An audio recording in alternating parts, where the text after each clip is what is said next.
우리 국민은 41살의 소득의 정점을 찍고 점차 흑자 폭이 줄어들다가 59살부터 이른바 적자 인생을 사는 것으로 나타났습니다. 젊을 때 일해서 번 노동소득만으로는 벌이보다 씀씀이가 큰 적자 인생을 피하기 힘든 것으로 조사됐습니다. 재벌 총수 일가의 이사 등재 비율이 해마다 낮아지고 있습니다. 회사 경영에 막강한 영향력을 행사하면서도 법적 책임은 회피하려 한다는 비판이 여전합니다. 삼성바이오로직스의 분식회계 관련 증거를 인멸한 혐의로 삼성전자 부사장 3명 모두 1심에서 실형을 선고받았습니다. 재판부는 회계부정 유무죄와 무관하게 증거인멸죄가 성립된다며 죄책이 가볍지 않다고 지적했습니다. 정부가 주 52시간제 보완책을 모레 발표하기로 했습니다. 중소기업에 최대 1년 6개월의 준비기간을 주는 방안이 검토되고 있습니다.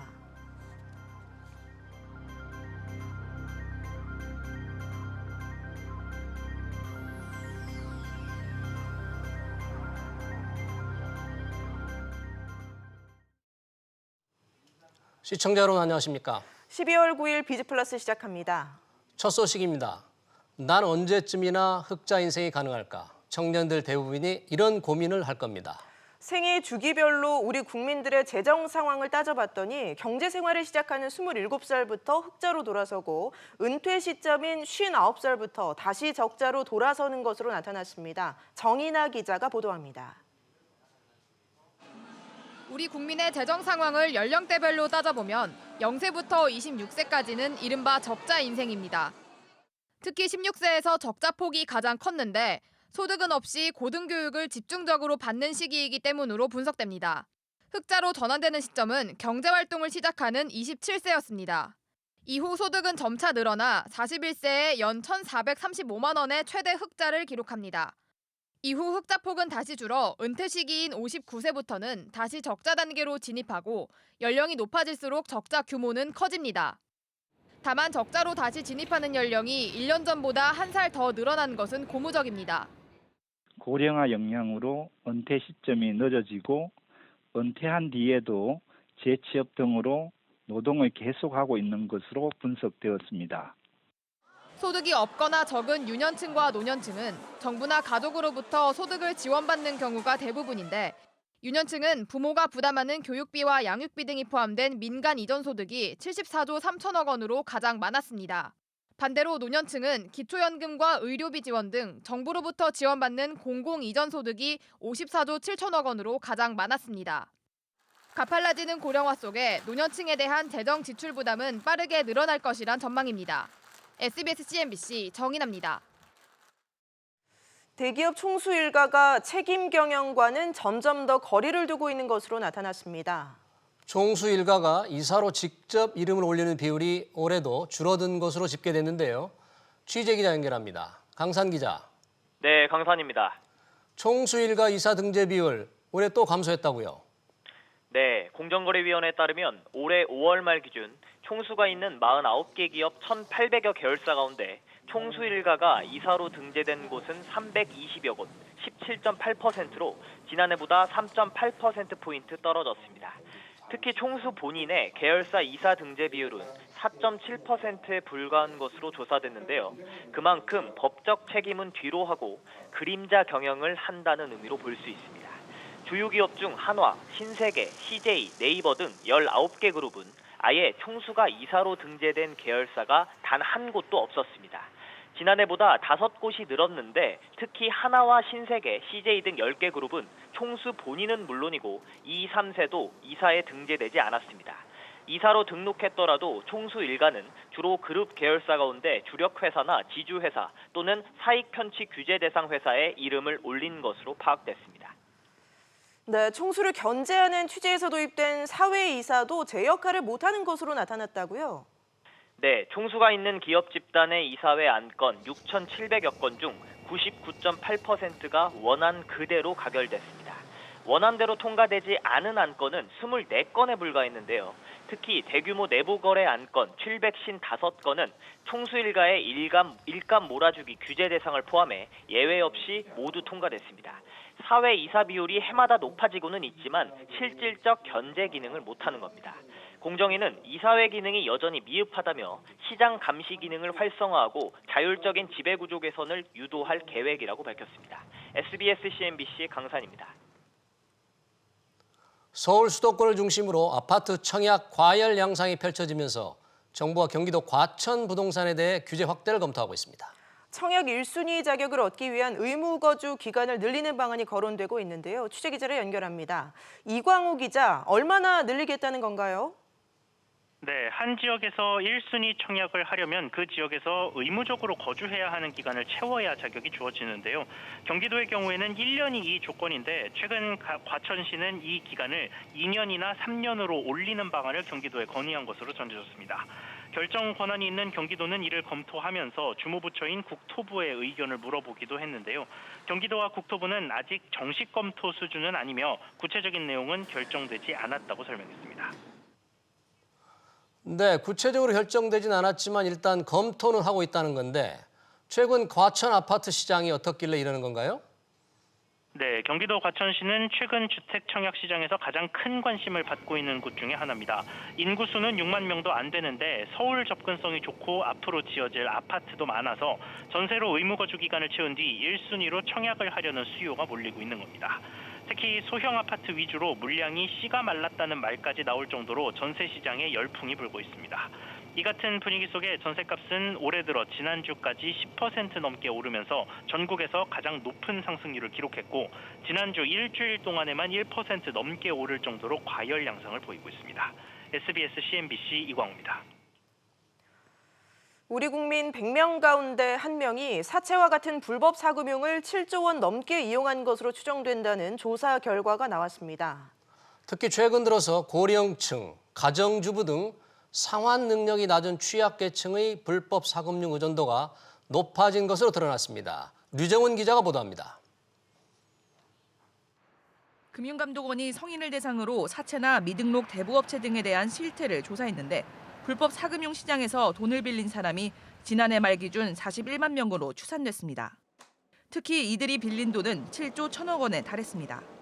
지난해보다 11만 명 가까이 줄었지만 상환 능력이 떨어지는 60대 이상 고령층, 가정주부 등의 이용은 크게 늘었습니다. 특히 전체 이용자의 약 9만 4천 명이 가정주부였는데 1년 사이에 12.7% 증가했습니다. 담보도 없고 신용도 없는 상태이기 때문에 사금융에 좀 의존하는 비율이 늘지 않았나는 생각이 들고요. 급하게 생활자금이 필요하거나 혹은 교육비 명목으로 어떤 단기적인 자금 수요가 좀 있기 때문에 불법 사금융 시장을 찾는 목적은 생활자금이 39.8%로 1위였습니다.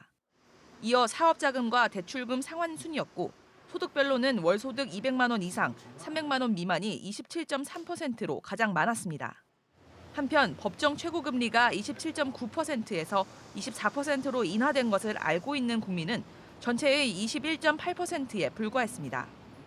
불법 사금융 업체의 평균 금리는 연 26.1%로 대출금리가 최고 60%에 이르는 등 법정 최고금리 24%를 넘어선 대출 비중은 45%나 됐습니다. SBS CNBC 류정은입니다. 날씨가 추워지면서 이달 들어 독감 환자가 늘고 있습니다. 그런데 백신을 무료로 접종받을 수 있는 12살 이하 어린이 4명 가운데 1명은 아직도 예방주사를 맞지 않은 것으로 집계됐습니다. 특히 초등학교 4학년에서 6학년은 40%가 주사를 맞지 않아서 이 보건당국이 지금이라도 맞으라고 권고했습니다. 취재기자를 연결합니다. 김정현 기자. 네, 김정현입니다. 네, 아직 예방접종을 하지 않은 어린이들이 많다고요? 네, 앞서 정부는 지난달 말까지 12세 이하 어린이들의 독감 백신 접종을 완료하도록 권고했는데요. 질병관리본부 조사 결과 접종 대상 어린이의 26.5%가 아직 예방주사를 맞지 않은 것으로 집계됐습니다. 특히 초등학교 고학년들의 접종률이 낮았는데요. 4, 5, 6학년의 경우 39%가 접종하지 않았습니다. 독감 백신의 예방 효과는 통상 접종 2주 후부터 나타나 평균 6개월 정도 유지되는데요. 보통 이듬해 4월까지 독감이 기승을 부리기 때문에 미접종 어린이는 지금이라도 예방주사를 맞아야 한다고 보건당국은 강조했습니다. 네, 아이들은 그런데 성인들의 예방접종 상황은 어떤가요? 네, 어린이와 마찬가지로 만 65세 이상 어르신과 임신부도 독감 백신 무료 접종 대상인데요. 어르신들의 접종률은 80%가 넘었습니다. 다만 임신부의 접종률은 30%에 그쳤는데요. 임신부의 경우 독감에 걸리면 폐렴 등 합병증 발생 위험이 일반인보다 크기 때문에 올해부터 무료로 지원하고 있습니다. 하지만 태아에게 미칠 영향을 걱정하는 임산부들이 많아 접종을 꺼리는 것으로 분석됩니다. 무료 예방접종은 각 지역 보건소에서 백신이 소진될 때까지 가능합니다. SBS CNBC 김정현입니다.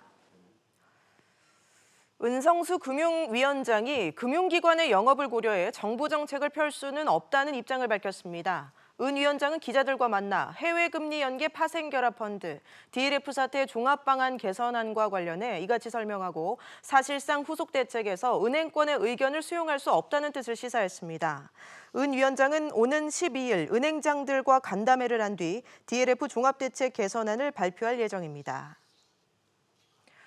입주한 지 5년 이하인 서울의 새 아파트 값이 올해 처음으로 입주 30년이 넘은 노후 아파트 가격을 앞섰습니다. 부동산 정보업체 직방에 따르면 올해 서울 신축 아파트 매매가는 3.3제곱미터당 평균 3,530만 원으로 노후 아파트의 3,262만 원보다 높았습니다. 이는 정부 규제로 재건축을 통한 수익 기대가 줄면서 새 아파트로 수요가 몰린 탓으로 풀이됩니다. 내년 1월부터 전국 주요 대형마트에서 종이 상자와 테이프 등이 구비된 자율 포장대가 사라집니다. 롯데마트와 홈플러스는 자율 포장대를 없애는 대신 장바구니를 판매하거나 대여하기로 했고 업계 1위인 이마트는 아직 최종 입장을 정하지 않은 것으로 알려졌습니다. 다만 종이 상자 자체는 재활용이 가능하다는 점에서 관련 소비자 설문조사 이후 제공 여부를 다시 논의할 예정입니다.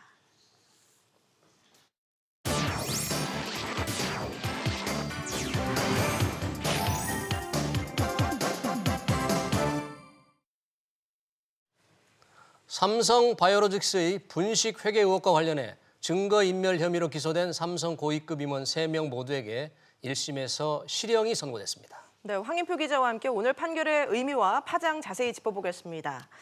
황 기자, 네. 모두 실형을 받았다고요? 네, 그렇습니다. 서울중앙지법은 오늘 증거인멸 교사 등의 혐의로 기소된 삼성전자 재경팀 이모 부사장에게 징역 2년을 선고했습니다.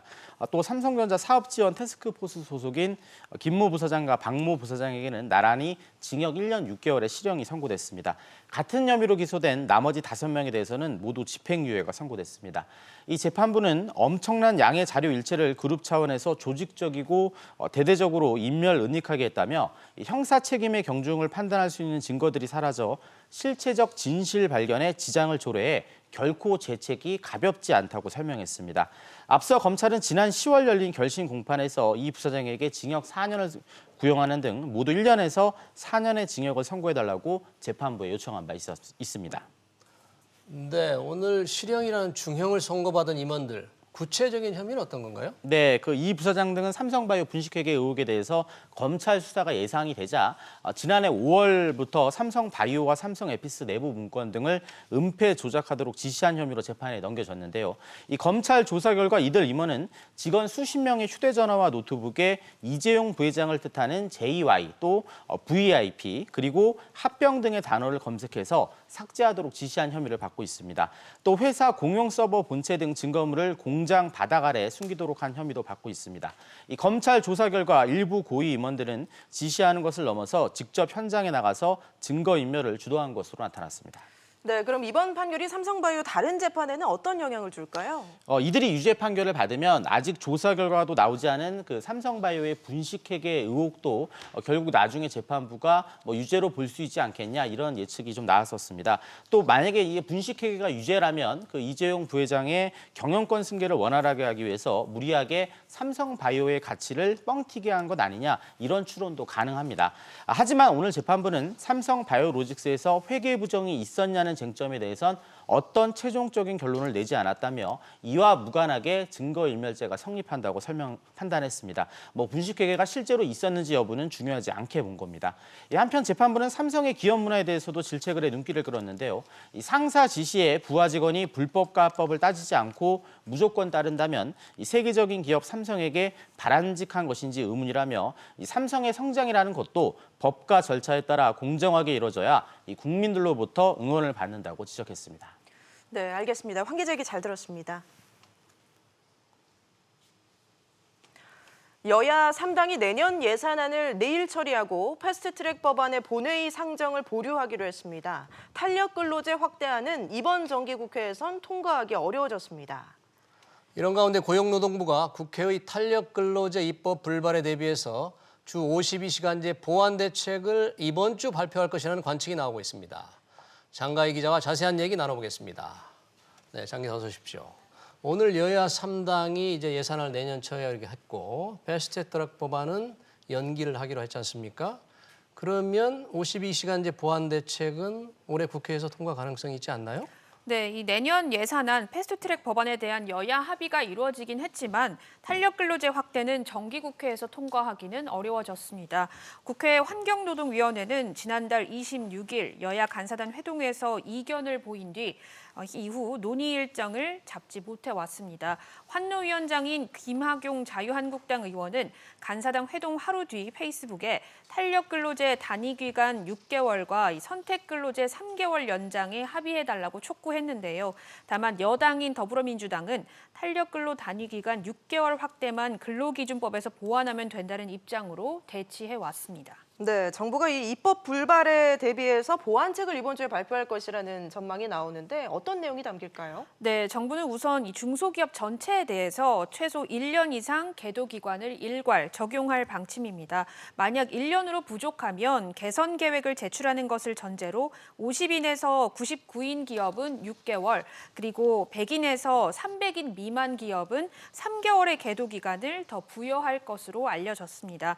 이렇게 되면 100인 미만 사업장은 최장 2021년 6월까지 1년 6개월, 그리고 100인 이상 300인 미만 사업장은 2021년 3월까지 1년 3개월의 계도기간을 부여받게 됩니다. 계도기간 외에 특별 연장근로 허용 요건도 완화할 방침인데요. 자연재해나 재난이 아닌 일반 사고나 돌발 상황에도 특별 연장근로를 허용할 방침입니다. 네, 장 기자. 정부가 내년부터 이제 중소기업에 52시간제를 시행하는데 최장 1년 6개월에 적응할 수 있는 기간을 적용하는 이유는 뭡니까?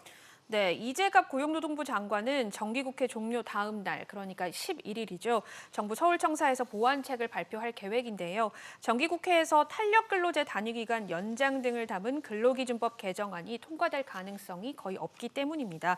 이 때문에 중소기업의 어려움을 덜어주기 위해서 고용부가 이 같은 방침을 정한 겁니다. 네, 정부 방침에 대해서 경영계와 이 노동계의 의견은 여전히 엇갈리고 있죠. 맞습니다. 이 300인 이상 대기업의 경우에는 계도기간이 9개월이었던 만큼 중소기업에는 1년 6개월의 여유를 주는 건 적절해 보인다는 게 경영계의 목소리인데요. 하지만 보완책으로 정부와 노동계의 갈등은 더욱 깊어질 것으로 보입니다. 노동계는 계도기간 부여가 사실상 주 52시간을 유예하는 것이라는 입장을 나타내고 있습니다. 네, 장 기자 얘기 잘 들었습니다. KT가 황창규 회장의 뒤를 이을 신임 회장 선임 절차를 본격화하고 있습니다. 오는 12일에는 후보자 명단이 발표될 예정인데요. 산업부 서주현 기자와 함께 자세히 알아보겠습니다. 서 기자, KT 지배구조위원회에서 오늘 후보군을 압축해서 이사회에 보고를 했다고요? 네, 그렇습니다. KT 이사회는 오늘 간담회를 열어서 지배구조위원회로부터 회장 후보 심사와 관련한 보고를 받았습니다. 지배구조위원회는 이 자리에서 주요 후보군에 대해서도 보고를 했습니다. 현재 KT 회장 공모에 응한 후보는 모두 37명인데요. 10명 안쪽으로 이 후보자를 압축한 것으로 알려졌습니다. 네, 그러면 이 후보자 중에서 KT 내부에서 선호하는 순위가 있나요? 네, 일단 지배구조위원회는 오늘 간담회에서 후보군 명단뿐만 아니라 대략적인 후보 순위까지 공개한 것으로 알려졌는데요. 이에 대해서 이사회는 보완 의견을 낸 것으로 전해졌습니다. 지배구조위 한 관계자는 이 최종 후보군의 수는 아직 정하지 못했다면서 보완을 거쳐 12일 이사회에 다시 보고할 예정이라고 말을 했습니다. 이렇게 봤을 때 오늘 간담회에서 후보자 순위까지 언급이 됐으나 일부 다른 의견이 제시된 것으로 보입니다. KT 이사회는 밀실 인사, 깜깜이 인사 논란 등을 피하기 위해서 오는 12일 해당 후보자의 동의를 얻어서 후보자의 실명을 공개하기로 했는데요. KT가 면접 후보 대상자를 공개하는 것은 처음입니다. 투명성을 강화해서 밀실 인사 외풍 논란을 차단하기 위한 조치로 보입니다. 전문가 얘기 들어보시죠. 이사에서 과거와 달리 심사 대상자 명단을 공개한다든가 등으로 투명하게 또 공정하게 진행하려는 그런 의지가 강한 것으로 보입니다. 이사들이 각각의 어떤 전문성을 지금보다 더 높이는 것이 중요할 것으로 보이고요. 이사의 운영이 좀 더 독립적으로 운영될 수 있도록 그런 부분이 보완되어야 될 걸로 보입니다. 네, 서 기자, 그럼 지금 어떤 인물들이 회장 후보로 거론이 되고 있나요? 네, KT 내부에서는 전현직 임원 등이 통신 전문가가 회장이 돼야 한다라는 목소리가 큰 상황입니다. 현재 KT에 근무 중인 사내 후보로는 구현모 커스터머 앤 미디어 부문장 사장, 오성목 네트워크 부문장 사장, 이동면 미래 플랫폼 사업 부문장 사장, 박윤영 기업 사업 부문장 등이 거론이 되고 있습니다. KT 기획실장을 지낸 김태호 전 서울교통공사 사장 등도 거론되고 있는데요. 김 전 사장은 이달 초 KT 신임 회장의 선임 절차가 진행되는 상황 속에서 서울교통공사 사장 자리를 차지하고 있는 것은 도리가 아니다라고 사퇴하기도 했습니다. 또 관료 출신도 언급이 되고 있는데요. 노준영 전 정보통신부 장관과 정동채 전 문화관광부 장관 등이 꼽히고 있습니다. 이들 후보자가 명단에 있는지는 오는 12일에 확인이 가능할 것 같습니다. 네, 서 기자. 그러면 상당히 후보군들이 적지 않은데 앞으로의 선임 절차 어떻게 됩니까?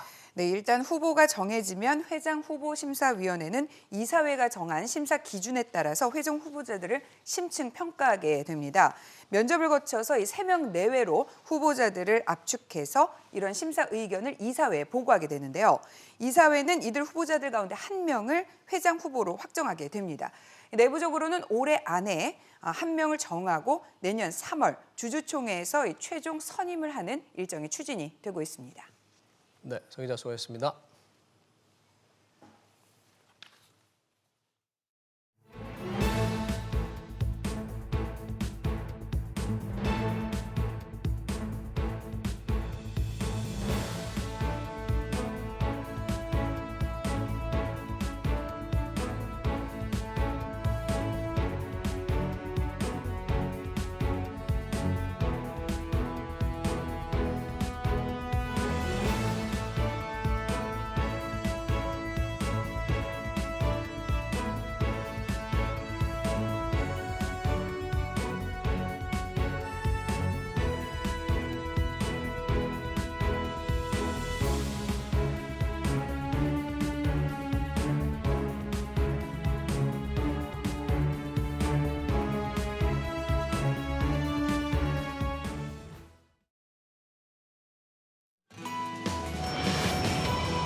이른바 타다금지법으로 불리는 여객자동차 운수사업법 개정안이 지난 금요일 국회 상임위 전체 회의를 통과했습니다.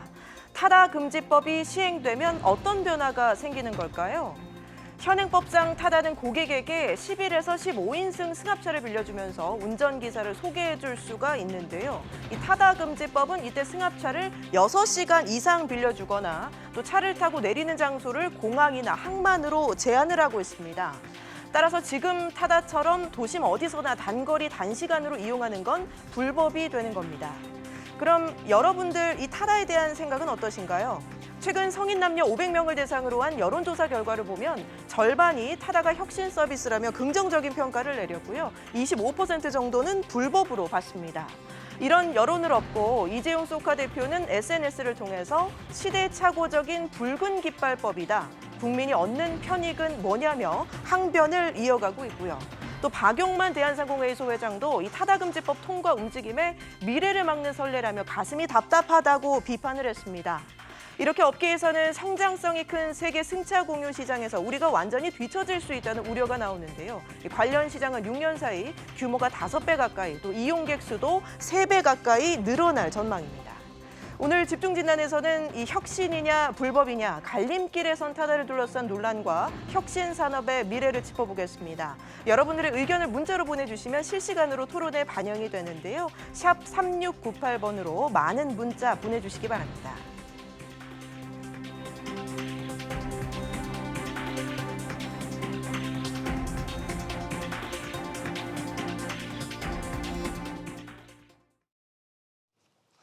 네, 방금 들으신 것처럼 타다 금지법을 놓고 택시의 생존권 보장이냐 아니면 혁신의 자초냐 의견이 더욱 분분해지고 갈등이 커지고 있습니다.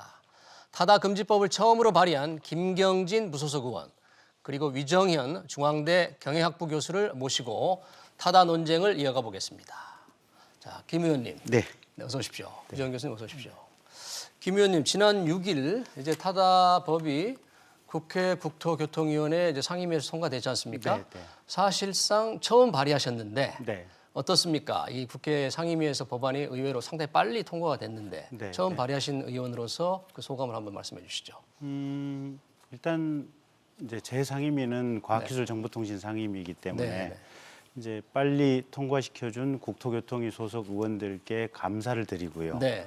조금 아쉬운 것은 이제 제가 누차 피력을 해왔지만 네. 지금 현재의 현행법을 가지고도 타다가 불법인데 새로 개정안에 따르면 시행 시기를 1년 6개월을 지금 늦추도록 돼 있거든요. 네.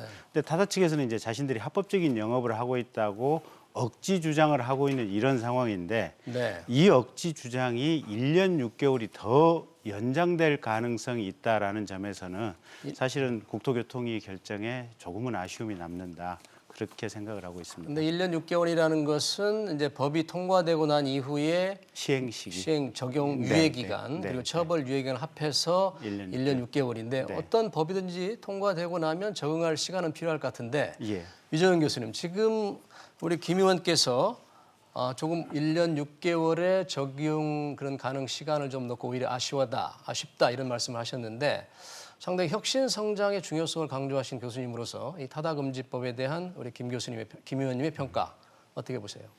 이번에 그 국토위가 또 20분 만에 상임위에서 통과를 시켰다는 것은 지극히 어떤 대한민국의 반혁신적인 행위로서 개탄할 만한 일입니다. 이번에 이제 정부 중에서 유일하게 그래도 상황을 제대로 보고 있는 게 이런 이야기도 공정위 같더라고요. 공정위원회. 예, 네. 공정위가 타다에 대한 즉 소비자의 어떤 선택과 편익이라는 어떤 관점에서 이번 어떤 타다 사태 그 법의 타다에 대한 어떤 타다 금지법에 대한 우려를 전달했었는데 정부기관 중에서 유일하게 상황을 좀 제대로 보고 있다 이렇게 좀 보여집니다. 그런 점에서 볼 때 국토위의 이번 결정은 대한민국의 어떤 공유 경제, 공유 차량의 산업의 앞길을 막는 지극히 잘못된 결정이라고 저는 보고 있습니다. 근데 공정거래위원회가 당초 타다 금지법에 대해서 경쟁을 제한한다 이런 의견을 냈다가 결국 지난 6일 국회 교통위원회에서는 찬성하는 그쪽으로 좀 물러서지 않았나요? 예, 내부적으로 압력을 좀 받은 것 같아요. 그래서 네. 저희는 공정위가 어떤 자기의 입장을 철회한 것 자체도 저희는 대단히 아쉽게 생각을 하고요. 그럼에도 불구하고 정부 부처 내에서 국토위의 의견에 반해서 정부 부처 간에 다른 부처의 의견에 반해서 의견을 낸다는 건 쉬운 일은 아닙니다. 네. 그럼에도 불구하고 그런 어떤 좋은 의견을 자기의 소신을 밝혔다는 것에 대해서 공정위의 이런 결정에 대해서 높이 평가하는 바이고요. 반대로 국토위의 이런 어떤 졸속 처리 그리고 말도 안 되는 어떤 이런 결정에 대해서는 지극히 안타깝게 생각을 하는 거죠. 이제 저도 굳이 네. 교수님 말씀에 이제 덧붙이면 네. 일단 현행법을 가지고 타다가 불법이라고 검찰이 기소를 했습니다. 네. 첫 재판을 했습니다. 네. 첫 재판에서 소카 이재용 대표가 뭐라고 그랬냐면 네. 자기는 국토부에서 허가를 받았다. 네. 네. 그렇게 주장을 했습니다. 그럼 국토부 이제 재판부에서 이렇게 소카에게 얘기했습니다. 자, 허가를 받았다면 허가를 받았다고 하는 서류나 뭐가 있을 것이 아니냐. 그걸 한번 내봐라. 네. 그랬더니 못 냈습니다. 네. 그래서 재판부에서 그러면 국토부 직원을 한번 증인으로 불러보자.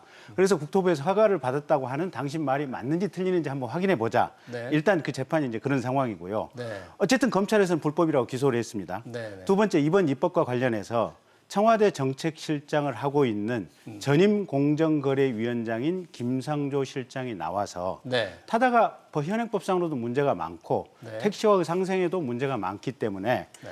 지금 새로운 법 통과를 적극적으로 지지한다라고 얘기를 했습니다. 네. 그리고 그 전에 금융위원장을 하던 최종구 위원장께서도 이 타다는 반칙을 하는 집단이다. 사회적인 상생에 대한 개념이 없는 사람들이다. 네. 라고 최종구 위원장께서도 얘기를 했습니다. 그러다 보니까 네. 그 이 타다의 모회사 소카 이재용 대표가 최종구 전 금융위원장을 아주 강하게 비판했잖아요. 예, 뭐 이분 출마하시려나 뭐 하고 이제 해서 한동안 네. 화제가 됐었는데 네. 어쨌든 자 정부 내에서 청와대 정책실장, 그다음에 네. 국회 내에서 저 같은 의원도 있고 국토위원들 아무 이견 없이 통과를 시켰고 네. 뭐 두루두루 수없이 많은 내부에 있는 어떤 공적 기관에 있는 사람들이 타다 자체가 문제가 있고 이래서 이 문제를 신속하게 해결해야 된다라는 데 의견을 같이 하고 있는 겁니다. 그런데 검찰이 이제 기소를 해서 재판이 이제 진행 중인 것은 맞는데 네. 타다가 이 타다를 운영하는 소카가 운영한다는 것은 이미 국토교통부의 허가를 받았기 때문에 벌써 1년 정도 한 거 아닐까요? 네, 이 바로 그 법안이 뭐 포인트입니다. 있기 때문에 한 거지 아무것도 없는데 할 수 있나요? 어떻게 바로 그 됩니까? 포인트입니다. 그래서 검찰이 지금 기소를 했던 게 현행법을 이제 지극히 경직적으로 그리고 보수적으로 해석을 했기 때문에 그런 어떤 시도를 네. 한 건데요. 말씀하신 대로 결국은 그동안 그러면 이제 이런 우리가 제 의문이 생기는 거죠. 그러면 타다가 불법이었으면 국토부나 서울시가 그럼 1년 반 동안 왜 방치했느냐라는 이슈가 나오게 됩니다. 그런 문제가 왜냐하면 있겠네요. 타다가 그동안에 이제 제가 알고 있는 건 뭐냐면 타다가 서울시하고 국토부에 질의를 했던 건 사실로 저는 알고 있거든요. 네. 근데 문제는 거기에 또 회신을 만약 안 했다면, 즉 질의는 있는데 회신이 안 했다면 결국에는 국토부하고 서울시가 자기 직무유기 책임을, 즉 현재 불법적인 행위를 방치하고 있었다는 책임에서 벗어날 수 없거든요. 네, 그런 점에서 현재 이 법 적용에 있어서 모호함이 있기 때문에 그걸 새로운 어떤 특히 이게 공유차량 산업의 새로운 돌파구가 될 수 있다고 판단을 했기 때문에 내버려 뒀다고 저는 이제 생각을 하고 있는 거죠. 네. 그런 점에서 그런 어떤 모호성 속에서 정부도 타다도 그리고 실제로 이제 법조계 내에서 의견이 엇갈립니다. 그런 네, 점에서 서로 그런 혼란 속에서 어떻게 할 것인가가 정리가 안 된 채로 네. 검찰이 먼저 법적 해석을 축소해서, 즉 현재 그 자체의 어떤 법적 해석을 보수적으로 해서 기소를 하게 된 이런 어떤 사안이 있었던 거죠. 네, 지금 김경진 의원님께서는 그 소카 측에서 그 타다의 허락을 받은 증빙을 제시하지 못했다. 그 자체가 불법 아니냐 이렇게 말씀을 하셨는데 사실 검찰이 기소한 이후에 관련 장관들이 좀 기소돼서 아쉽다. 홍남 경제부총리도 그랬고 벤처 장관도 그랬고 장관들이 그런 얘기를 했거든요. 그 당시와 또 법안이 통과될 때는 조금 서로 입장이 달라진 게 아닌가. 어떠십니까? 그래서 네, 네. 제가 몇 군데 언론에서 네. 이 이재용 씨와 현 정권과의 불법적인 유착 가능성에 대해서 이제 지적을 했던 상황들이 있는데요. 네, 네. 어쨌든 그렇습니다. 이게 이렇게 중차대한 렌트카를 가지고 택시 영업을 하는 정도의 중차대한 문제라면 네. 거기에 대해서 허가를 받으려면 사실은 서면으로 허가를 받아야 되는 게 맞고 네. 가령 구두로 허가를 받았다면 이게 최소한 녹음이라도 있어야 됩니다. 네. 근데 아니면 담당 공무원 누구가 가령 국토부 택시산업과장 가령 뭐 김 네. XX가 2018년 12월 며칠 날 어디 장소에서 구두로 허락을 해줬다. 네. 이런 구체적인 내용에 대해서 타다 측의 답변이 있어야 되는데 네. 자 타다가 허락을 받았다라고 얘기를 하지만 네. 누구한테 네. 언제 어디서 어떤 방법으로 네. 이 내용에 대한 답변이 일체 없습니다. 네, 네. 거기다가 지금 국토교통부 홈페이지에 들어가 보시면 2018년 7월 18일 날짜는 조금 틀릴 수 있습니다. 네, 7월 18일로 네. 지금 8월 18일인가 이게 기억을 하고 있는데 네. 차차라고 하는 타다와 극히 유사한 서비스. 렌트카 네. 회사에서 네. 타다하고 거의 유사한 서비스를 하려고 하는데 네. 이게 합법이냐 불법이냐라고 서면으로 물어왔고 국토교통부에. 그래서 국토교통부에서 서면으로 답변을 하면서 네. 이 서면 답변서를 2018년 8월 중에 있는 국토부 홈페이지에 찾아보시면 지금도 올라가 있습니다. 네. 거기에 당신네들 서비스는 이래서 이 렌트카를 가지고 불법 자가용 영업을 하는 것이니 불법에 해당합니다라고 하는 공문이 올라가 있습니다. 네, 네. 그 차차가 하려고 했던 거하고 타다가 하려고 했던 거하고 99% 동일합니다. 네, 네. 그래서 이 타다와 관련해서는 일체의 어떤 공적인 공문, 허가를 받았다는 공문이 있을 수가 없는 거고 네. 구두로라도 누구로부터 어떤 허가를 며칠 날 받았냐라는 것에 대해서 타다 측에서 답변을 하는 것이 불가능한 것이고 네. 허가를 받았다고 하는 주장 자체가 거짓말일 것으로 저는 법정에서 밝혀질 것이다. 이렇게 네. 보고 있습니다. 그 문제는 이제 법정에서 다뤄질 것으로, 법정에서 결론이 낼 것으로 저희들은 이제 놔두고 이 타다의 과연 이게 혁신 산업이냐, 공유경제의 새로운 길이냐, 아니면 우리 김경진 의원 말씀대로 불법이냐 이런 문제를 이제 더 논의를 해봐야 될 것 같은데 지난 6일 국토교통위에서 전체 회의에서 이 법안을 대표 발의한 박홍근 민주당 의원하고 국회교통위 건설교통부 관계자하고 대화한 내용이 있어요. 한번 관련 발언 내용을 한번 듣고 다시 토론을 진행하겠습니다.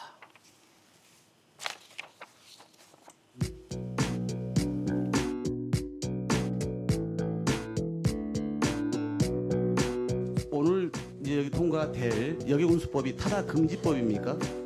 저희는 타다와 택시 모두를 위한 법이라고 생각을 하고 있습니다. 그 엄격히 얘기하면은 택시 제도를 혁신적으로 개편하고 재편해서 타다와 같은 혁신적 서비스가 택시 안에서도 구현이 가능하다는 것을 보여주는 그런 법이라고 보면 되지 않겠습니까? 네, 그 합당한 그 대가를 지불하고 법의 보호를 받으면서 혁신적인 택시 서비스, 운송 서비스를 할 수 있게 만드는 법이라고 생각합니다. 1년 6개월의 유예 기간이 주어졌기 때문에 그 1년 6개월 안에 저희가 새로운 플랫폼 운송 사업의 체계를 다 완성을 할 예정입니다. 그렇게 되면은 타다가 그 합법적인 새로운 법에 의한 영업을 할 수 있도록 저희가 전환되는 것을 충분히 지원을 하도록 하겠습니다.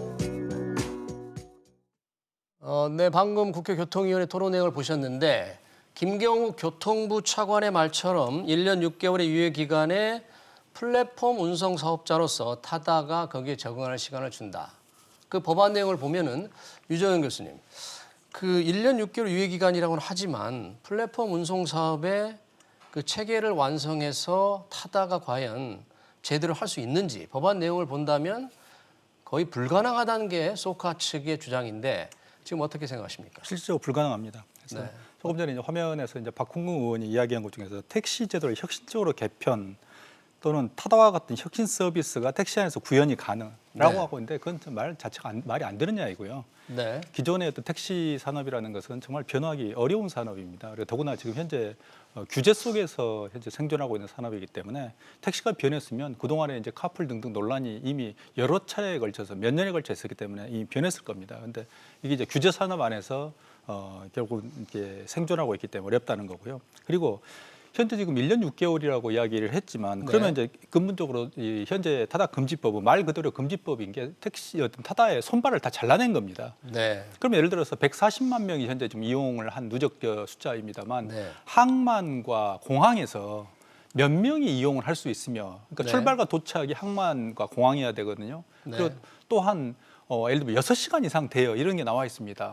그러면 6시간 이상 대여할 수 있는 사람이 기존에 이제 네. 타다를 하는 사람들은 짧은 시간을 이용하는 그런 특성들을 네. 좀 보여주고 있는데 네, 네. 기존에 결국에는 타다에 가지고 있는 그 장점들을 다 죽여버리는 그러니까 결국에는 이런 혁신적 서비스라고 말을 하면서도 박홍근 의원이 실제로 혁신적 서비스를 죽여버리는 이런 어떤 자가당탁적인 자기 모순적인 발언을 하고 있다는 거죠. 네, 김경진 의원님, 지금 우리 위정환 교수님께서 사실상 타다를 죽이는 것이다. 현재의 법은 타다 금지법이다.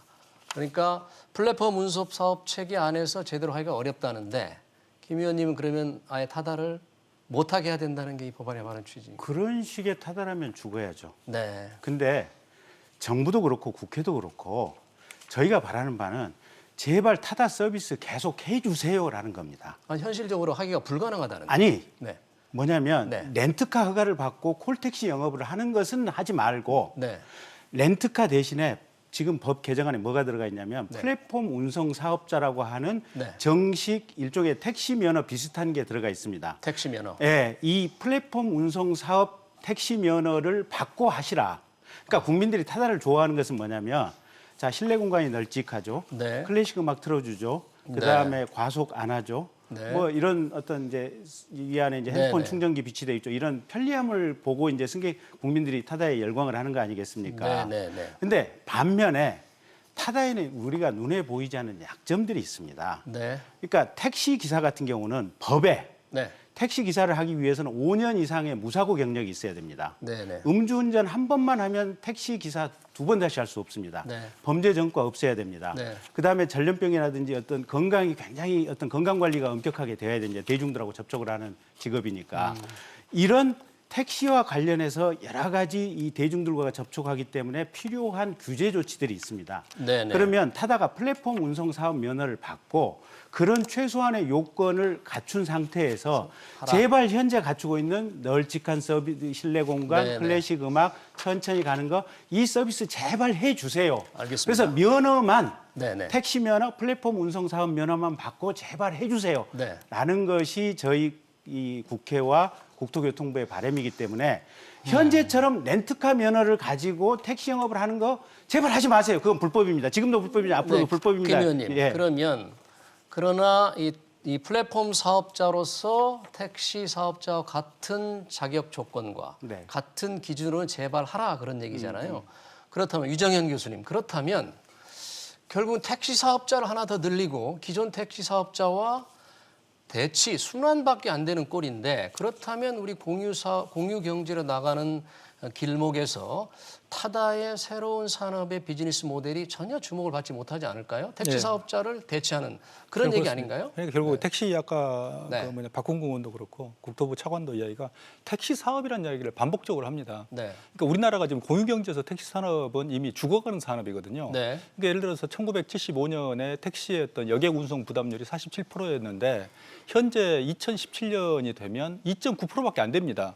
네, 그리고 3%도 안 되는 3%도 안 되는데 그 반 이상이 되는 54%를 누가 하냐면 자가용이 하고 있는 거거든요. 네. 자가용이 이미 택시 기능을 하고 있는 겁니다, 예전에. 네. 그렇다고 볼 때, 그리고 특히 이제 우리가 이 시점에서 전 세계의 어떤 움직이고 있는 차량 중에서 현재 전 세계 차량 중에서 지금 이 시간에 움직이고 있는 차량은 5%밖에 안 됩니다. 이게 공유 경제의 출발점이거든요. 네. 즉 95%의 잠자고 있는, 즉 이게 쉬고 있는 자원을 유효하게 활용을 해가지고 우리가 환경도 해결하고 자원을 유용하게 활용하자는 건데 네. 지금 결국엔 그럼 2.9%밖에 안 되는 택시를 계속 그 중앙에 놓고 택시 내에서 매사를 해결하자는 그러니까 공유 경제나 공유 경제 아니냐의 차원이 아니고 이미 사양 산업화되고 있고 이미 소멸해가는 과정인 택시를 계속 그 속에 공유 경제를 끼워 넣으려는 지금 그런 움직임의 연장인 거죠. 지금 화면을 보니까 타다에 대한 국민인식 조사 결과가 나와 있어요.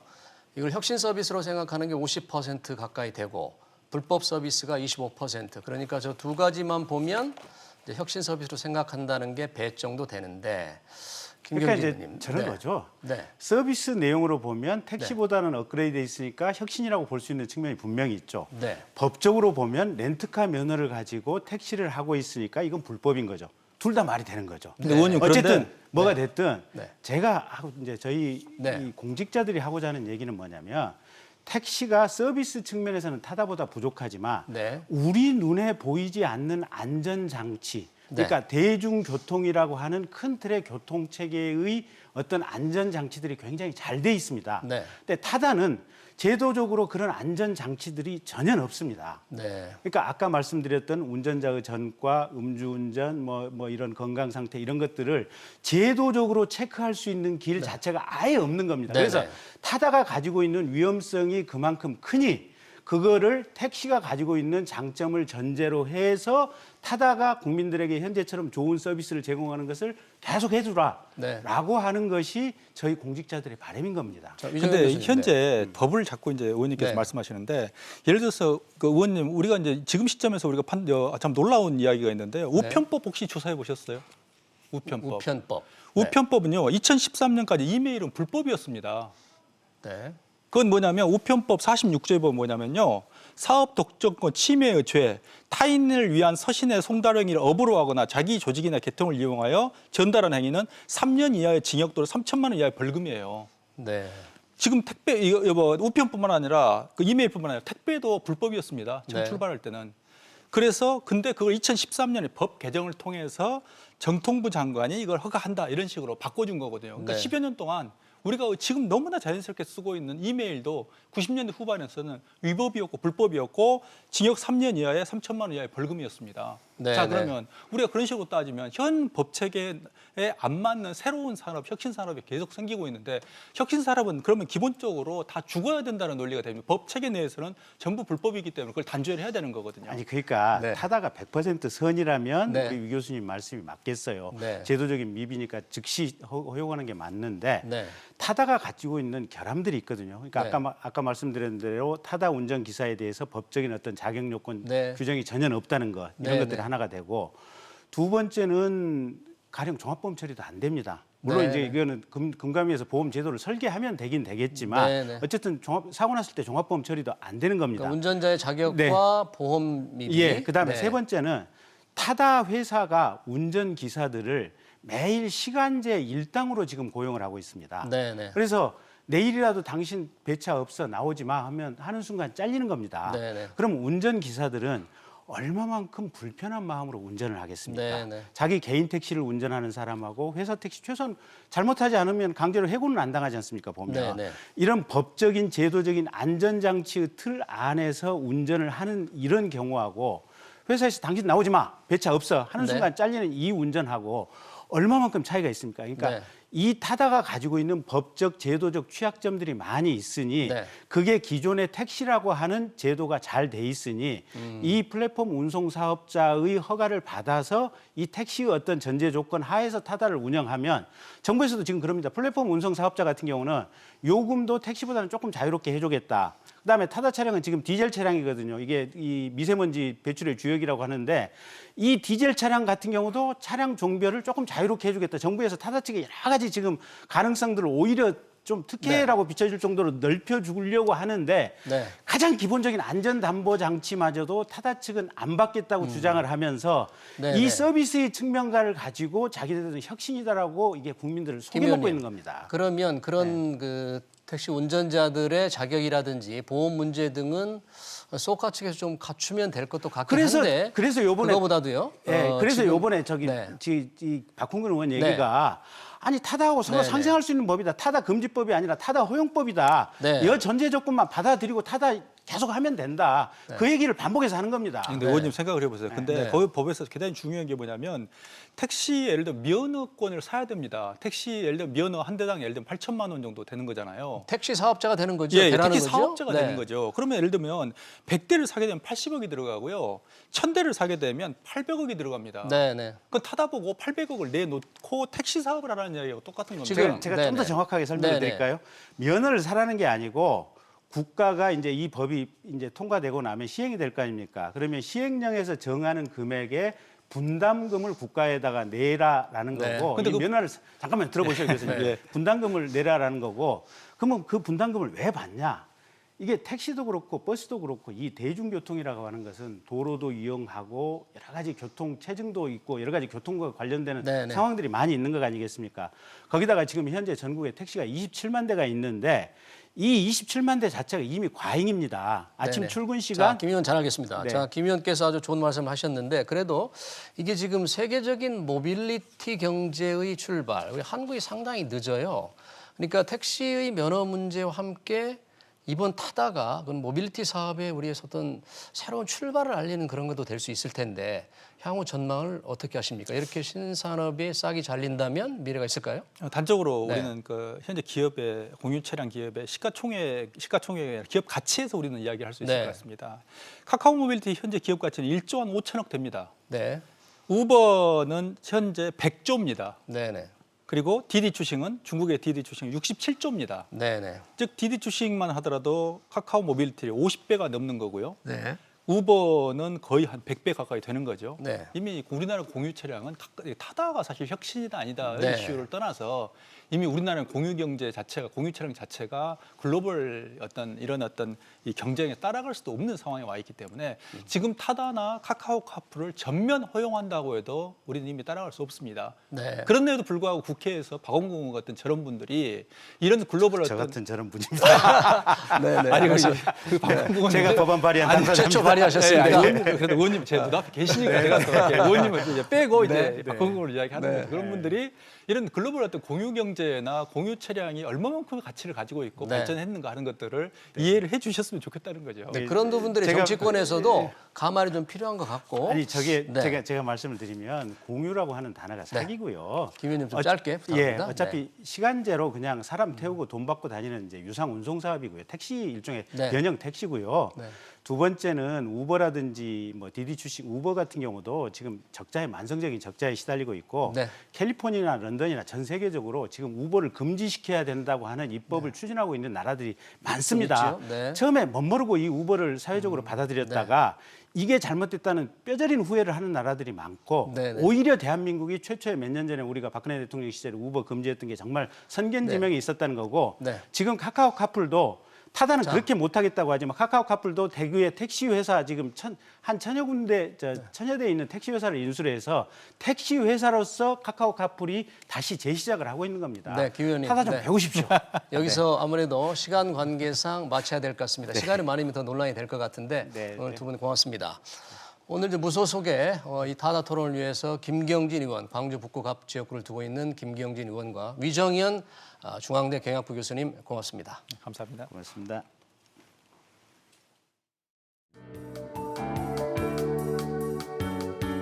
안녕하세요. K웨더 라이프스타일 예보 김단비입니다. 오늘 종일 탁한 공기에 시야는 뿌옇고 제대로 숨쉬기도 힘들었습니다. 그런데 내일은 오늘보다 더 공기가 탁하겠습니다. 밤사이 국외 미세먼지가 추가로 유입될 것으로 보이는데요. 전국의 미세먼지 농도 나쁨 수준이 예상되지만 먼지가 가장 먼저 유입되는 서쪽 지방은 매우 나쁨 수준까지 오를 가능성이 있습니다. 호흡기 건강을 위해 외출하실 때 마스크를 꼭 착용해 주시기 바랍니다. 한편 동해안을 중심으로 며칠째 건조특보가 계속되고 있습니다. 강원 영동 지역에는 건조경보까지 발효 중인 가운데 내일까지 강원 산지는 초속 8에서 12m의 강한 바람도 불겠는데요. 작은 불씨가 큰 불로 번지기 쉬운 만큼 산불 등 각종 화재 발생하지 않도록 조심하셔야겠습니다. 중부지방은 새벽에 대부분 비가 그치겠지만 경기 북부는 밤부터 다시 비가 내리겠고요. 낮 기온 10도 안팎으로 큰 추위는 없겠습니다. 동해안은 대체로 맑은 가운데 속초와 강릉의 아침 기온 7도에서 시작해 낮 기온은 12도에서 13도까지 오르겠습니다. 남부지방도 특별한 비 예보는 없겠고요. 낮 기온은 광주 15도, 부산 16도, 대구는 14도가 예상됩니다. 수요일 중북부 지방에는 또 한 차례 비가 내리겠고요. 토요일에는 중부지방에 비나 눈이 내릴 전망입니다. 날씨였습니다. 새로운 산업은 기존 산업을 뚫고 나옵니다. 한국에선 유독 기존 산업의 장벽이 높습니다. 우버, 콜버스, 카카오의 카풀에 이어 타다도 좌초 위기를 맞고 있습니다. 기존 산업을 보호하면서 새로운 산업을 장려하는 묘안은 없을까요? 비즈플러스 오늘 준비한 소식은 여기까지입니다. 잠시 후 7시에 뉴스 프리즘이 이어집니다. 시청해주신 여러분 고맙습니다.